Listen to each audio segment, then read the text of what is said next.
કાંકરેજના જમનાપાદર બનાસ નદીમાં યુવકની હત્યાનો ભેદ ઉકેલાયો, 3 આરોપીઓ ઝડપાયા। કાંકરેજના જમનાપાદર ગામની બનાસ નદીમાં બનેલી એક ચોંકાવનારી ઘટનામાં પાપ આખરે છાપરે ચડીને પોકાર્યું છે। અરણીવાડા ગામના રાહુલસિંહ સોલંકી નામના યુવકની ઘાતકી હત્યા કરી તેની લાશને નદીના પટમાં જેસીબી મશીન વડે ઊંડો ખાડો કરીને દાટી દેવાના ગુનાનો સિહોરી પોલીસે પર્દાફાશ કર્યો છે। આ કરુણ અને શરમજનક ઘટનામાં મરનારના સગા ભાણેજે જ પોતાના એકના એક મામાને મોતને ઘાટ ઉતાર્યો હોવાનું સામે આવ્યું છે। ઘટનાની વિગત મુજબ પોલીસે આ મામલે ત્વરિત તપાસ હાથ ધરીને સૌપ્રથમ રાનેર ગામના દશરથસિંહ જેણાજી જાદવ નામના શખ્સની અટકાયત કરી હતી। તેને સિહોરી કોર્ટ સમક્ષ રજૂ કરવામાં આવતા નામદાર કોર્ટે તેના 2 દિવસના રિમાન્ડ મંજૂર કર્યા હતા।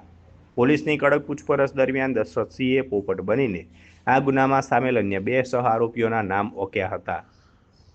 આપેલ હતું, જેના 30,000નો હિસાબ લેવાનો હતો, જેની વારંવાર ઉઘરાણી કરવા છતાં વિક્રમજી પૈસા આપતા ન હતા, જે લેવા માટે 17 તારીખે નીકળેલા તેવી ઘરે જાણ કરીને ગયેલ।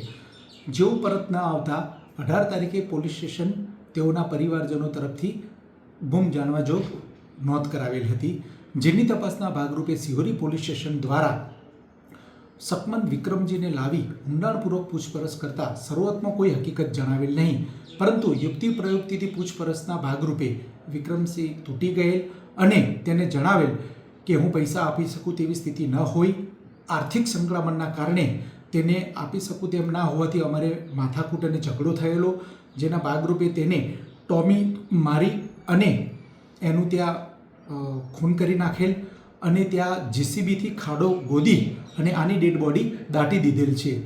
જેના ભાગરૂપે બીજા દિવસે મામલતદારશ્રીની હાજરીમાં નિયમાનુસાર કાર્યવાહી કરી તે જગ્યાએ તપાસ કરતા ખાડો ખોદી અને નીકાળતા ડેડ બોડી મળી આવેલ અને આ આખી તપાસના ભાગરૂપે આરોપીને ગુનાના કામે અટક કરવામાં આવેલ અને આગળની તપાસ ચાલુમાં છે।